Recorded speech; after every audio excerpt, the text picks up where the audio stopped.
ADHD and toxic relationships.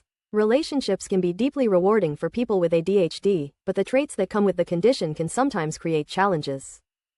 A toxic relationship is one where unhealthy patterns, such as manipulation, control, excessive criticism, or emotional instability, consistently undermine a person's well-being. These relationships don't have to involve outright abuse to be damaging. Over time, they can erode trust, self-esteem, and a sense of safety. ADHD and toxic relationships are often linked because ADHD traits can both fuel conflict and increase vulnerability.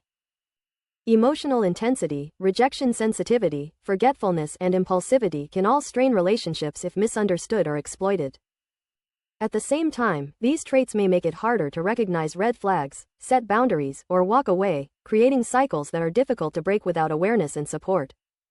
How ADHD traits can make relationships toxic. ADHD traits don't automatically create toxic relationships, but certain ADHD link patterns can, when paired with misunderstanding, unmet needs, or an unsupportive partner. Set the stage for emotionally damaging dynamics. Emotional dysregulation and rejection sensitivity. One core feature of ADHD is emotional dysregulation, intense reactions, difficulty calming down, and mood swings that feel overwhelming. Research shows people with ADHD often struggle with emotional responsiveness and maintaining stable communication during conflict, which can erode trust in relationships. Paired with rejection sensitivity, a tendency to anticipate or perceive rejection, even mild criticism or ordinary disagreements can spiral. Seeking constant reassurance can feel emotionally exhausting, both for the ADHD partner and the other person, sometimes creating a cycle of clinginess and withdrawal. Impulsivity and hyperfocus. Impulsivity may lead to hasty decisions, jumping into relationships or escalating issues in the heat of the moment without checking how safe or healthy things are. Meanwhile, hyperfocus, when someone invests all of their emotional energy into one person or the relationship, can blur boundaries, making self-care disappear and letting toxicity slide longer than it should. Forgetfulness and time blindness. Time blindness, not sensing the passing of time, underestimating how long tasks or tasks involving the partner will take, is common in ADHD. When one partner constantly misses commitments, forgets promises, shows up late, or makes small but frequent mistakes, those with ADHD can become targets of blame or criticism. Over time, this can degrade self-esteem, fuel shame, and become toxic when the partner weaponizes those mistakes or uses them to undermine or devalue the ADHD partner. We're so used to messing up that we believe them once the criticisms start rolling in, rather than trusting ourselves. Red flags of toxic relationships in ADHD. Toxic relationships often have warning signals that are amplified or masked when ADHD is involved. Recognizing them, both in your partner and in yourself, is a step towards safety and healthier connections.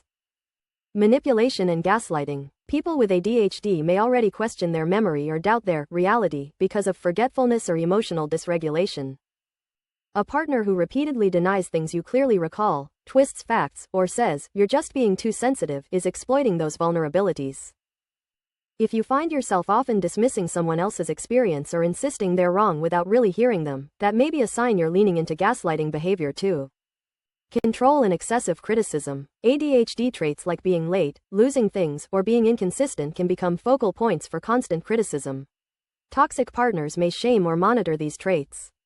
Conversely, beginning to feel you must police your partner's mood or behavior to avoid conflict, or feeling entitled to criticize them harshly for not managing your ADHD, means your ADHD is contributing to toxicity. Roller coaster dynamics and trauma bonds.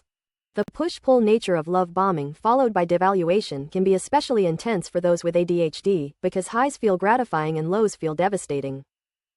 If you often stay because you hope it will get better, or keep returning despite red flags, that may signal a trauma bond. And if you notice you are the one alternating between idealizing and devaluing your partner, or seeking reconciliation to soothe your own fear of abandonment, those are signs your ADHD traits are fueling unhealthy cycles. I heard people with ADHD are more susceptible to love bombing, and that has 100% been the case for me. It's exciting and I like grand gestures and declarations, but no, they were just liars and manipulators, unfortunately. Why it's hard for people with ADHD to leave toxic relationships. Leaving a toxic relationship is rarely straightforward, but ADHD can add extra hurdles that make breaking free especially difficult. These challenges are not about weakness, they're about how ADHD affects decision-making, emotions, and follow-through. Executive dysfunction and overwhelm. Ending a relationship requires planning, problem solving, and follow through, skills that can feel harder when ADHD is involved. Tasks like finding new housing, organizing finances, or navigating custody arrangements can seem so overwhelming that staying put feels easier, even when the relationship is harmful. Attachment and intensity. ADHD often brings heightened attachment and emotional intensity.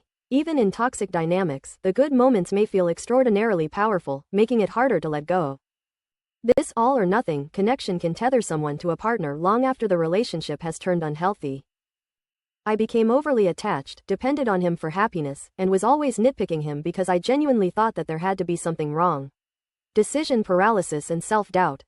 Many people with ADHD struggle with indecision and second-guessing themselves. A toxic partner may exploit this by planting doubt. Are you sure it's that bad? Or, you'll never manage without me. Over time, these messages combine with ADHD-related self-criticism, making the decision to leave feel impossible. In short, ADHD doesn't cause someone to stay in a toxic relationship, but it can intensify the barriers to leaving. Recognizing these challenges is the first step in finding the right support to move forward. Coping strategies and setting boundaries. When you have ADHD in a toxic relationship, coping well isn't just about reacting, it's about building structures and supports that protect your emotional safety and help you reclaim control. Self-awareness and self-compassion. The first step is distinguishing which reactions are ADHD-driven and which are being caused by toxicity.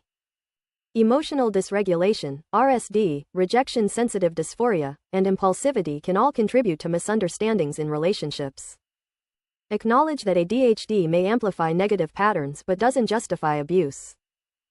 Begin with self-compassion. Remind yourself that having ADHD means you've been dealing with additional hurdles, and that feeling hurt, insecure, or reactive doesn't make you bad.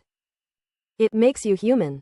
This mindset helps you shift blame away from yourself and toward the toxic dynamic itself, rather than internalizing it as something wrong with who you are. Practical tools for boundaries. Clear, concrete boundaries are your best defense. Use simple scripts such as, I need time to think about this before responding, or, when behavior happens, I'll need to step away. Also, learning communication techniques, using I statements, expressing emotional needs, pausing escalation, can reduce fights and assert your need for safety. Professional and peer support. Therapy, whether trauma-informed,